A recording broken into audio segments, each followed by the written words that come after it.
El Instituto Mexicano de la Radio presenta Hoy por ti, mañana por mí. Cultura de la discapacidad. Un programa del Observatorio de Medios. Con Regina Santiago. Muy buenas tardes a todo el público que nos escucha este lunes 13 de octubre de 2014. Hoy conversamos vía telefónica con Javier Larrañaga, un exitoso empresario nacido en España, a quien le damos la bienvenida al programa. Muy buenas tardes, Javier. Hola, buenas tardes. Javier es un empresario que ha forjado su trayectoria profesional diseñando, implantando y desarrollando negocios que faciliten oportunidades de inserción laboral de personas con discapacidad en muy diversas especialidades, en el sector industrial, en el sector textil, en el sector alimentario y muchos otros. Javier es ingeniero técnico agrícola que estudió en Navarra y estudió también un máster en Dirección Ejecutiva Financiera en la Escuela de Negocios de Deusto en el País Vasco.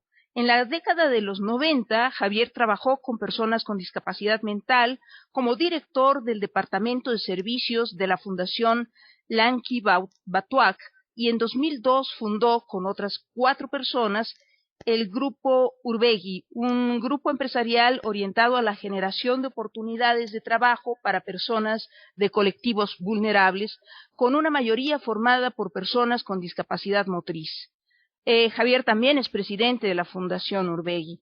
Urbegui ha recibido numerosos premios en el área de responsabilidad social empresarial e inclusión laboral, y esto ha provocado que Javier constantemente sea solicitado como conferencista sobre este tema. Por lo que vemos, pues Javier es muy solicitado en España y en México para hablar sobre la experiencia de la inclusión laboral, y quisiera comenzar esta charla preguntándote cómo surgió en ti el interés por este tema, Javier. Bueno, realmente toda mi vida me ha interesado el trabajo con colectivos vulnerables y sí hay que decir que desde niño la discapacidad ha estado en mi entorno.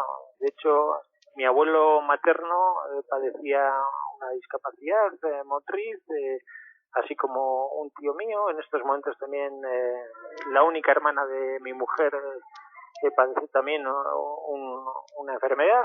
Entonces, bueno, pues ha sido una constante en mi vida y siempre he tenido motivación para intentar solucionar la situación de estas personas. Bueno, tú comenzaste tus estudios, fuiste desarrollando, ¿y en qué momento se empalman, digamos, esta parte de tu experiencia laboral y tomas la conciencia de que puedes ayudar a las personas con discapacidad mediante esta parte de la inclusión laboral? Pues la verdad es que prácticamente ha sido toda mi vida profesional. Al año de terminar mis estudios universitarios ya tuve la primera oportunidad de dirigir un centro orientado a personas con discapacidad intelectual y a partir de ahí pues ha sido mi vida profesional. Y bueno, esta primera etapa tuya en la Fundación Lanky Batuac y en ¿qué es esta fundación y qué fue lo que tú aprendiste ahí en términos del tratamiento con personas con discapacidad intelectual? Mi primer contacto fue con personas con discapacidad intelectual media y severa. Entonces, bueno, pues es un colectivo que desconocía absolutamente, pero que realmente engancha, porque es un colectivo muy fácil de trabajar y es un trabajo muy agradecido y con una gran evolución por parte de las capacidades que se desarrollan en estas personas que normalmente no tienen muchas oportunidades. Claro, Javier, y bueno, pues lo importante es que esto te fue sensibilizando también para captar lo que ustedes ya ahorita manejan mucho en el portal de Grupo Urbegui, que es justamente las posibilidades de contratar a las personas, no solo por una cuestión de cumplir con una cuota quizás, sino también porque están reconociendo en estas personas que tienen habilidades especiales y que en muchas ocasiones, bueno, pues son habilidades muchísimo mayores que las de otro tipo de personas, ¿no? Sí, a ver, yo normalmente suelo comentar que no debemos vender la imagen de la persona con discapacidad como trabajador como alguien que va a hacer las cosas como si fuese Superman. O sea, realmente es un trabajador más y no debemos esperar tampoco milagros. Simplemente debemos confiar en su capacidad profesional y no de antemano pensar en las limitaciones que pueden tener. Las limitaciones muchas veces las ponemos nosotros, no es producto de sus inconvenientes para realizar una tarea, sino que mentalmente muchas veces no vemos capacidades, vemos una persona en la que ante nuestros ojos destacan pues que puede tener alguna dificultad a la hora de realizar un trabajo, pero es más una cuestión interna nuestra que efectiva de su trabajo. Bueno, Javier, y en estos años, pues también la actitud de las personas, de los empresarios, la actitud de los gobiernos, la actitud internacional también ha ido evolucionando. En el 2006, México firmó la parte de esta de la Convención Internacional de Derechos de las Personas con Discapacidad, que bueno, pues también España la ha firmado, y todo esto yo creo que también ha generado un cambio de actitud. ¿Cómo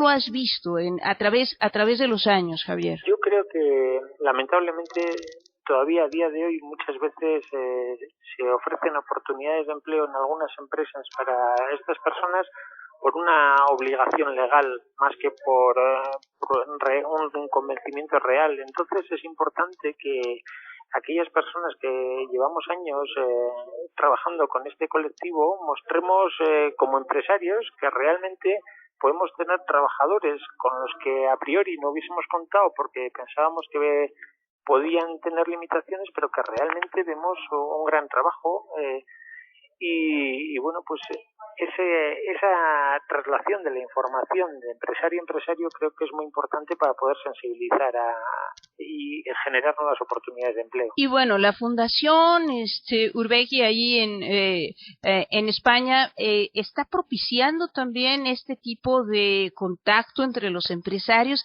¿Qué se dicen en estas reuniones, en estas conferencias? ¿Puedes contarnos alguna anécdota que te haya llamado la atención en términos de los retos que se enfrentan para poder convencer precisamente a los demás de esto de lo que tú ya estás convencido? Yo creo que lo más notable que he podido encontrar es que muchas veces por iniciativa propia, como hicimos nosotros en 2002, constituir un grupo empresarial que estuviese orientado a generar oportunidades de empleo, pero siempre desde un formato, como he dicho, empresarial y sostenible. No buscábamos depender de que la administración soporte el futuro de nuestra organización, sino que generase recursos para que esa misma organización siguiese viva, ¿no? Entonces, el adquirir un compromiso ante la sociedad de generar empleo para estos colectivos a veces hace que otros empresarios te vean como que no eres tan empresario como él y sin embargo algunas organizaciones de la sociedad civil te vean que eres empresario, o sea, te sitúan en un espacio de tierra de nadie, o sea, ni eres una organización de la sociedad civil ni eres empresa para ellos. Nosotros consideramos que somos una empresa como cualquier otra. Claro, pero sí lo que tú nos describes ha sido, bueno, pues un reto muy especial que yo creo que también ha implicado un gran nivel de convencimiento tanto de tu parte como de quienes están participando en el Grupo Urbegui y en la Fundación Urbegui, ¿no? Sí, a ver, lógicamente, cuando nosotros en 2002 comenzamos la actividad, tenemos que recurrir a la financiación por parte de las entidades bancarias y ante esas entidades nosotros tenemos que acreditar garantías que es nuestro patrimonio, o sea, nuestras propias viviendas se ponen en juego en el convencimiento de que estas personas van a ser capaces de realizar un trabajo absolutamente productivo. Y a día de hoy, 12 años después, no nos han quitado las viviendas, así que es una evidencia de que se puede. No, bueno, pues sí tienes una historia de éxito en ese sentido, Javier. Y bueno, yo quisiera, vamos a ir a un corte, pero yo quisiera que regresando del corte nos cuentes, nos describas un poquito más qué es, cómo funciona específicamente el grupo Urbegui. Es un grupo, me parece que presta servicios, pero bueno, ya nos describirás también todas las actividades que han logrado realizar y cómo han crecido también para considerarse como una empresa de éxito. De acuerdo. Perfecto, muchas gracias. Escríbenos en Twitter, @OMSI y @Regi_Santiago. Estás escuchando Hoy por ti, mañana por mí. Cultura de la discapacidad. Continuamos. XEDTL, Radio Ciudadana, 660 AM, Instituto Mexicano de la Radio, IMER. Hola, soy Andrea, tengo 16 años como tú. ¿Te gustaría jugar y escuchar música conmigo? Tengo una amiga que también quiere verte. Hola, soy Carla. No puedo esperar para conocerte. ¿Nos vemos mañana? Las redes sociales están siendo usadas por los delincuentes que se dedican a la trata de personas. En la Cámara de Diputados estamos trabajando para prevenir y erradicar este delito. Supervisar lo que ven tus hijos es protegerlos. Cámara de Diputados, 62ª Legislatura. Si tienes entre 18 y 29 años, inscríbete al programa Capacítate. Encontrarás una variedad de cursos para que desarrolles las habilidades que te permitan en el corto plazo incorporarte al mercado laboral o convertirte en un emprendedor. Podrás estudiar de manera fácil, práctica y en diferentes horarios. Además, algunos cursos te ofrecen una beca. Capacítate. www.segadi.cems.gov.mx. Secretaría de Educación Pública, Gobierno de la República. Este programa es público, ajeno a cualquier partido político. Queda prohibido el uso para fines distintos a los establecidos en el programa. Radio Ciudadana, 660 AM. Todas las versiones. Estás escuchando Hoy por ti, mañana por mí. Cultura de la discapacidad. Regresamos. Correo electrónico culturadeladiscapacidad@gmail.com.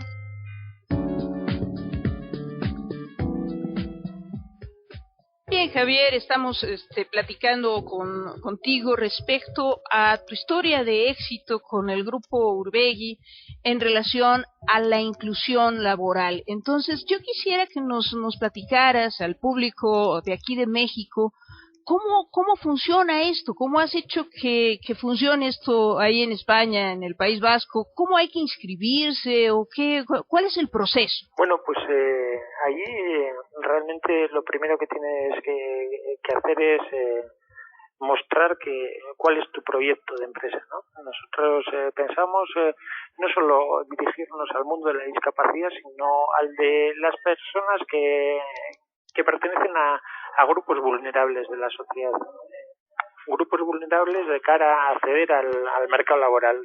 Entonces, pues hay un registro especial para ¿A qué nos estaríamos refiriendo con los grupos vulnerables, Javier? Bueno, en cada país se determinan cuáles son los grupos vulnerables, ¿no? En México, pues desde la Secretaría de Trabajo se está apostando por la inclusión de algunos grupos que coinciden con los que hay en España, más o menos. Allí no tenemos el problema indígena como tienen en México, pero el resto de los colectivos vulnerables de México son también de trabajo en España como tal. Okay. Entonces nosotros ahí trabajamos principalmente con personas con discapacidad, personas que tienen algún problema derivado de largos periodos de desempleo, pues porque, por ejemplo, debido a la crisis que padece Europa, se perdieron muchos empleos en la construcción y ha habido que reorientar la labor profesional de muchas personas que toda su vida la habían dedicado a la construcción. También trabajamos con personas reclusas y, bueno, pues personas con VIH, entonces un colectivo muy variado.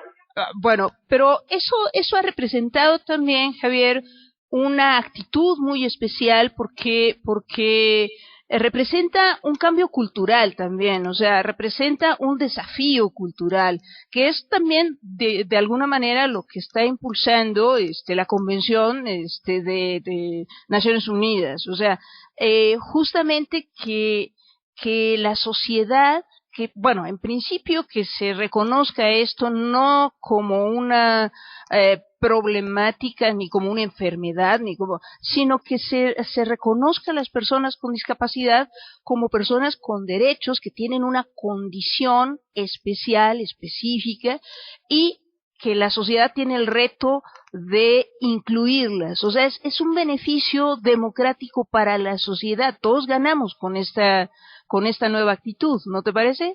No, sin duda, pero o sea, yo creo que quizás lo importante de el ejemplo que puede constituir Urbegui es que o somos personas que por convencimiento, por conocimiento de ese colectivo, decidimos que nuestra empresa tiene que estar preferentemente orientada hacia estas personas, pero no porque queramos poner en riesgo nuestro patrimonio, sino porque somos y estamos absolutamente convencidos de que son personas con muchas capacidades, lo que pasa es que no tienen las mismas oportunidades. Estamos hablando de eso, de capacidades, no de discapacidades. El conocimiento de este colectivo o de estos colectivos hace que sea responsabilidad nuestra el ubicarlos a estas personas en aquellos puestos de trabajo donde no se ponga en evidencia su hándicap. Es que tocas un tema importantísimo, Javier, que bueno, yo creo que tenemos que subrayar con nuestros radioescuchas. El énfasis que se tiene que poner en este momento no es en lo que nos falta o les falta, sino en lo que sí tienen. Ese es el punto, ¿no? Sí, sin duda. Todas las personas tenemos capacidades en algún área y otras limitaciones, ¿no? Yo hubiese deseado ser un deportista profesional y no lo conseguí, entonces podría ser una persona discapacitada ante el deporte profesional. Y bueno, pero no me veo o no me ve tampoco la sociedad como alguien que no pudo ser deportista de élite, sino que bueno, ve otros valores. Y eso no, te vemos como un empresario muy exitoso, además. Sí, pero tenemos que ver a esas personas que tienen alguna dificultad como personas que tienen otras capacidades. Bueno, y la parte de la colaboración con el gobierno, ¿sí ha habido esta receptividad por parte del gobierno español en estos momentos de crisis económica que tú también señalabas, Javier? ¿No se pierden espacios también en términos del apoyo a los programas para las personas, para los grupos vulnerables? Pues efectivamente se podría pensar que es un momento crítico, ¿no?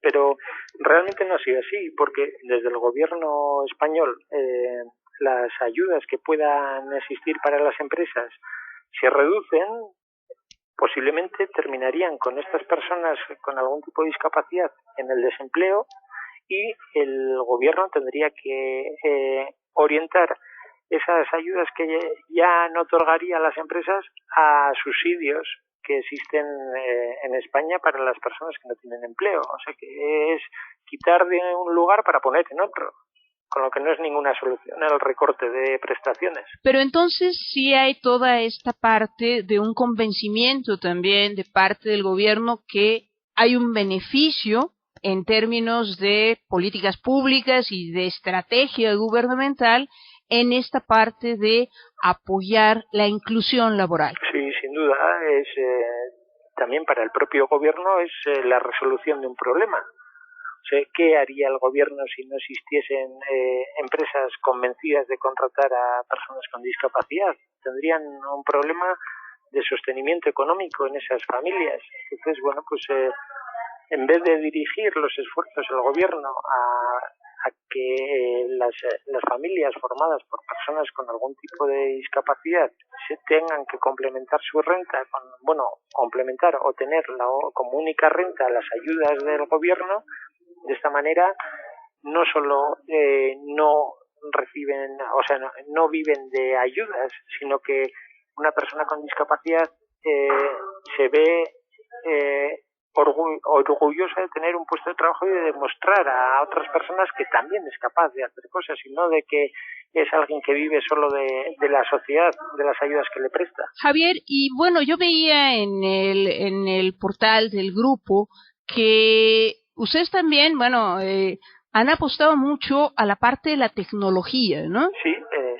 realmente, bueno, pues nosotros desde más o menos hace 4 años estamos decididos a mostrar que también estos colectivos vulnerables son capaces de trabajar en áreas de actividad que en ocasiones no asociamos a las personas con vulnerabilidad, ¿no? Y son áreas que entendemos que son más propias de personas, por decirlo así burdamente, pues personas más listas, ¿no? Y nosotros lo que queremos es dar oportunidades a estas personas para que desarrollen su trabajo en áreas tecnológicas a las que a priori parece que no se les debiera dirigir por falta de conocimientos adecuados, pero no es así. No, bueno, te comento, Javier, que nosotros aquí en el programa dedicamos todo un programa a analizar un reportaje del Wall Street Journal que nos llamó muchísimo la atención, en donde pues importante periódico financiero de Estados Unidos señalaba que habían descubierto las empresas, algunas empresas de tecnología, que el contratar personas con autismo les resultaba muy redituable, precisamente porque tenían una condición y capacidades de concentración que no se lograban con otro tipo de empleados, por ejemplo. Sí, sin duda. Sí. Lo que creo que es fundamental para trabajar con estos colectivos es conocer sus capacidades y sus habilidades, y efectivamente lo que a priori puede ser un hándicap puede ser un plus, depende dónde ubiquemos a estas personas, y efectivamente lo podemos tener también en las personas sordas. Esa dificultad de comunicación con el exterior les puede facultar para que desarrollen otros de los sentidos, o incluso que tengan un trabajo con una mayor concentración por falta de interferencias externas que las personas oyentes podemos tener. Perfecto, Javier. Pues bueno, ya estamos llegando un poco al final de este programa, y yo quisiera que pues reflexionáramos un poco sobre todo lo que nos has contado. ¿Cuál sería el mensaje que tú plantearías de tu experiencia con estos grupos? ¿Cuál es el reto, digamos, también en el presente y un poco a futuro, pensando también en las tecnologías, pensando en qué nos gustaría lograr? Digamos, si pudiéramos hacer la carta a los Reyes Magos, ¿no? Yo, conozco la situación de México desde hace 2 años no más.